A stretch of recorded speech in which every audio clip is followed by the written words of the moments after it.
So good morning, everyone. Thank you so much for joining us. Thank you, Matthijs, for joining for this interview. Would you like to introduce yourself first? Sure. I'm Matthijs Wilhelmus. I'm the CEO of BASI Systems. I've got a background in commercial and executive roles. For the past years, before joining BASI, I've run my own consulting company. And now for the past 2 years, I'm in the Pilates industry. Yes, and I almost feel like the fun fact about you, but also like the very thing the your achievement in the sports and being athlete. Maybe can you maybe just mention that too because I find it super cool. Was a member of the Dutch Jiu-Jitsu team for over 10 years, and I won the World Championship in 2002. Yes, baby, this is cool. Brazilian Jiu-Jitsu twice in 1999 and 2000. So I've got a background in fighting. Very cool, very cool. I like this a lot. I remember when I first met you, I was like, "Whoa, okay, respect." Okay, thank you. So we are here today to sort of share your experience. You joined us for the CEO retreat that we hosted on 4th of April this year. And the first question I want to ask you is, what made you, I mean, you're a very busy man, you're a happy man having your own life balance, all of it. And it was a full day of immersion. What made you decide to invest yourself and join the event? Well, I think first and foremost, it's an investment in myself. I think you said that sort of between the lines there, but that's a very important thing to take time to invest in yourself and your growth. I have a solid belief that you're never done learning. But obviously, in a position where you're in the C level in a company, there's a lot of people reaching out, trying to get to grab your attention in some way. You need to be very, let's say, picky in how and with who you want to work. So in the end, I evaluated a lot of different ways to work on myself.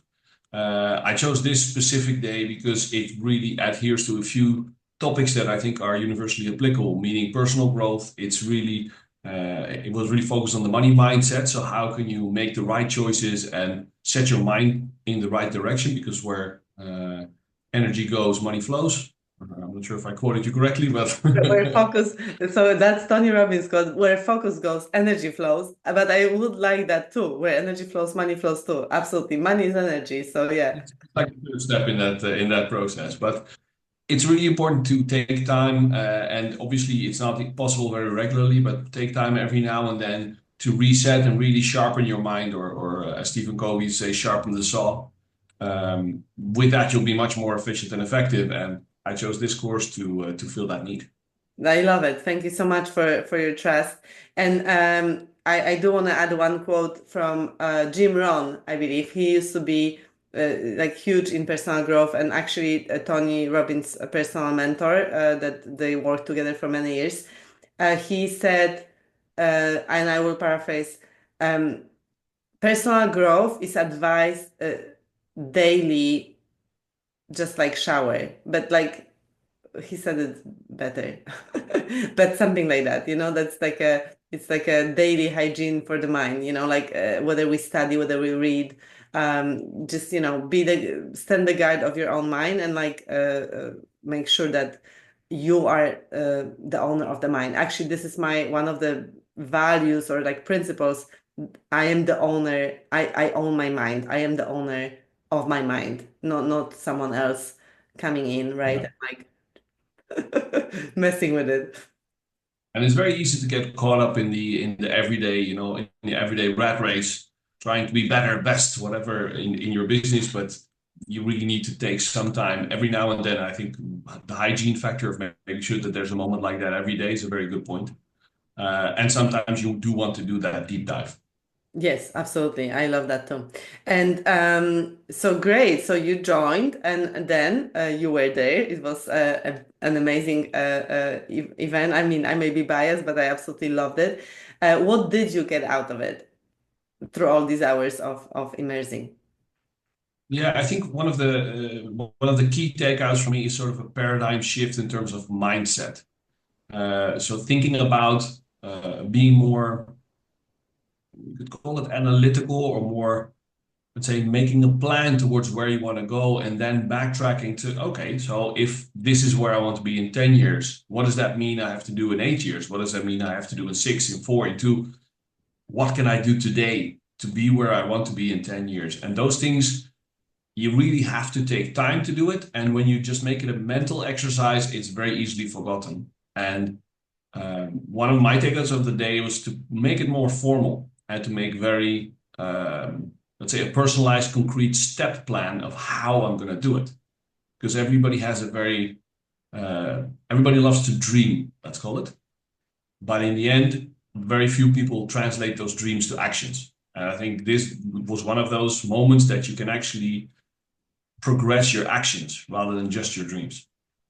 Oh my God, I love it so much. And you're right. It's we have so many ideas, right? People think I meet so many really smart people, right? Because if someone comes to talk to me, like even to just have a coffee chat or whatever, I mean they're already super smart. Let's face it, smarter than me in most cases, right? Like running companies, businesses, and yet all the ideas and there's one saboteur restless that is using those ideas to distract.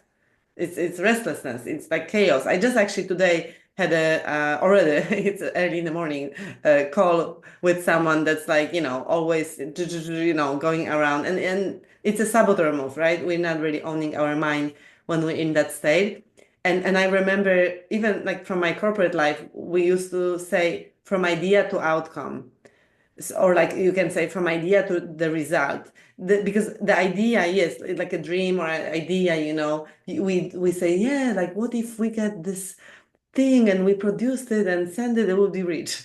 And then there was a guy, Rubbermaid, right? And he made those like plastic boxes, and now we, call it like Rubbermaid, like or Kleenex. Like, someone created it, and it takes it. That's a very big difference from just having an idea that's cool. Let's go to the moon, or actually creating it. And of course, the bigger the idea, the more sort of effort may go into it. And as long as we enjoy the journey, I call it a success and fulfillment. Yeah. We live in a day and age of instant gratification. You cannot open LinkedIn without seeing 100 people. But you want 100 leads tomorrow. You want to be rich in 2 months. You want to not work and get a lot of money anyway. It's all great, but it's all, those, it always feels a bit scammy to me, like the get rich quick scenarios. It doesn't work. People want the output without putting in the effort. To be honest, that's one of the things I learned as an athlete. Everybody wants to be world champion in something. Everybody says, "Oh, I want to be," but there are very, very few people who are actually willing to put in the work. And I love Absolutely. that you mentioned yours. That was another thing that, you know, I think when you get ahead in corporate life or in company life, whether it's a corporate or a small enterprise, you always have moments that you're challenged on your beliefs or that you're um, forced to reflect on how to balance yourself. Because 9 times out of 10, things that you're very good at are also your saboteurs, basically. So I remember my assessment, I was a hyper achiever, hyper rational. These are things that are in me. And actually, I made very concrete things. Like one of the things I love as an output. I mean, this is not the physical output that you'd expect, but it really helps. Is celebrate. I don't celebrate. We land a very big client, and we make a great partnership with them. I don't stop for a second. It's on to the next, and on to the next, and on to the next. But I made it very clear. I mean, that's a very concrete output. At the end of this year, provided there's a reason to celebrate, I'm going to celebrate. And I already determined how. I'm going to buy myself a very nice gift that I've been looking forward to for a long time, if I manage. So it's a small thing, but it is one of those moments of gratification. It's not now. It's something you have to work for. But if you get everything, I have this song in my playlist. If everything is easy, you would be weak. Oh You need yeah. those things to smack in your face every now and then to make you strong. And when you push through that, when you push through that pain, when you push through, that's how you become stronger. And I think that's also a physical output, to reinvigorate your determination in getting your goals. Having an immersive day like this um, really reinvigorates you in how to get to your goals. Yeah, amen. And because it is a lot of hours. One of the participants, client of mine, he said, "Wow, I mean, I really saw your energy, like how you kept it, like it's amazing." And I said, "Yeah, well, that's actually effortless for me." But he said, "Well, because you worked on it, and now it's effortless." And I'm like, "You're right. Like that's true. I take it." However, I do love what I do. It is like I'm in my zone of genius. It is God universe, going through me, and I'm in total, service, and it's amazing. When it comes to those celebration points, though, because I'm like, celebrating it's like the brain, if we go like, yay, the brain goes, what happened, right? And it's good because it's serotonin, so it wants to do it again. So if we don't celebrate, the brain may create resistance, right? So if we are on this journey and create, there is a reason why the big part of also what I was teaching during the retreat was acknowledge how far you've come, celebrate, stop, pause, right? Address that, like notice that, because that is a big part of strengthening that you building that muscle, and then you have the strength to push through, right? Because it is like that. You're right. Determination, grit, I think have been said. Determination and grit, the only things that, not the only, but the top things that define the success, really, right? And however, success doesn't mean fulfillment yet. Tony Robbins says science of achievement. The science of achievement is, I have the goal, and then the art of fulfillment comes in. And if you only have success, the clients, the money, is this order list? Like there is no heart in it, right? So that's the connection, and really enjoying that process is what I constantly remind myself of, of that, and my clients, because otherwise, why bother really? Why bother if you don't really enjoy it, right? Absolutely. Yeah. Okay. Love it. Thank you so much. And why would you it's so funny because I did ask you, would you, why would you recommend working with me? Like you said, as a CEO or C-level, or, any leader out there, not only bots, but like people come into your mailbox, everyone wants to grab your attention. Anyone wants a piece of you, sell you something. And it is confusing, and there's a lot, right? And since COVID, there's a lot of coaches and weekend coaches and, a month coaches, right? So it is a challenge to pick a right coach, and I do believe like we absolutely are like-minded in it. I also invest all the time in my growth. It is propelling massively, right? It's acceleration, it is focus, right? It gets you to your goals so much faster. So why would you recommend specifically working with me if someone was considering that? Well, I think there's a few things there. First and foremost is the level of conversation. That's a thing you need to have.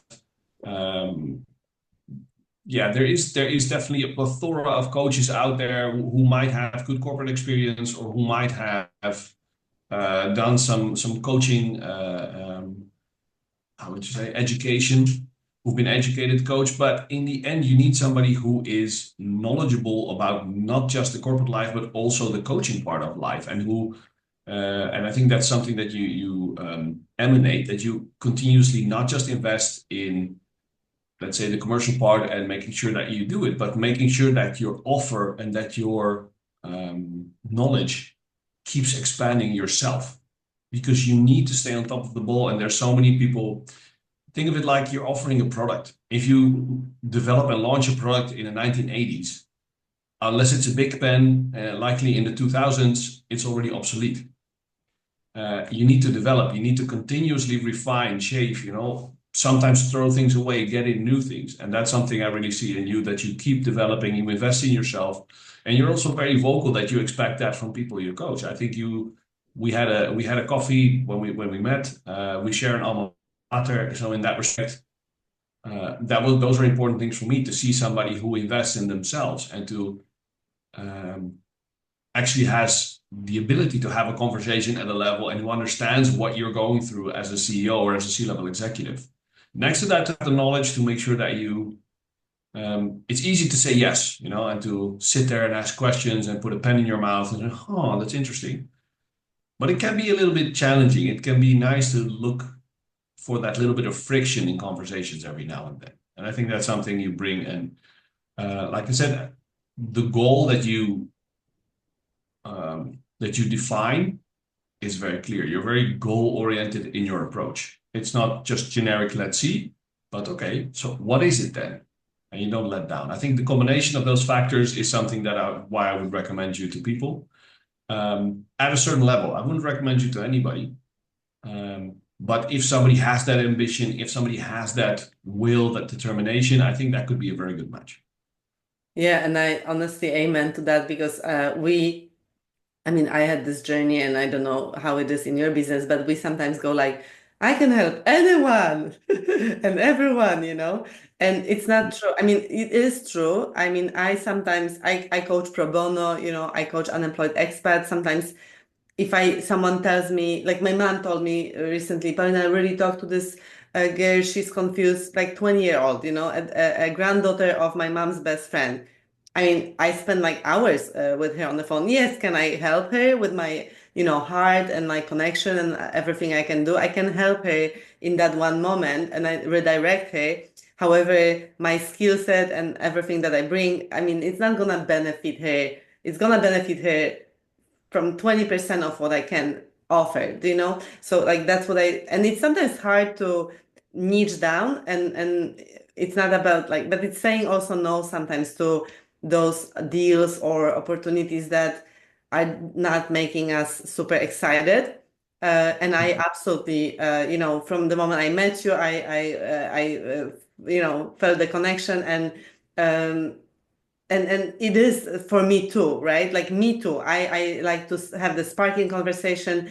I like to be able to be honest, and even if I trigger someone, there's like an open mind, and it's like it's a like you say at certain level a conversation that is a high quality conversation. I'm learning so much as well through that, and mostly for me it's like the leverage. If I help you you are impacting your company and your life and your family and so many people, and this is for me why I do it, why honestly I spend so many days and hours every day to learn and grow and study because that's my way to change the world, we hear those tragic stories of what's happening in Gaza, West Bank, and all around the world, and the earthquakes and people hurting and suffering, and I often feel this guilt,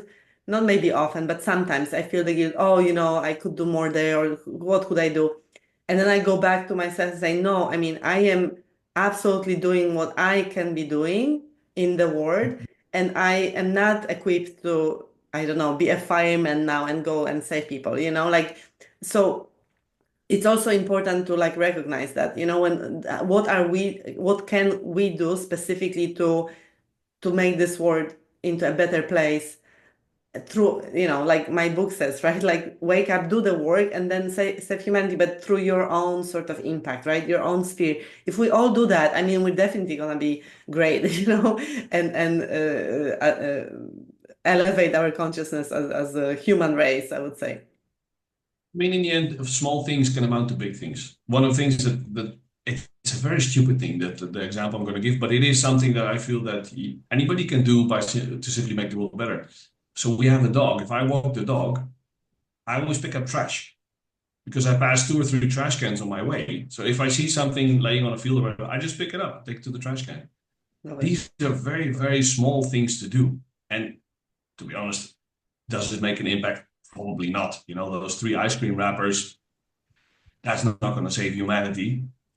But I do feel that it's a little bit like what I'm not sure if you know that series Ted Lasso. Trent Krim at all the way at the end of the seasons, he has said the lasso way. It's not one big fell swoop. It's all these little moments of connection, all these little moments building towards that avalanche that's going to go. And I really feel that that is one of the things that we can all contribute. I Whether it be, giving somebody a compliment or I know you had this example of paying for somebody's meal because you just like their energy, or picking up trash or whatever. But those little moments of positivity, they make for, I don't know, at one point there's going to be this avalanche of positivity. There's enough negativity.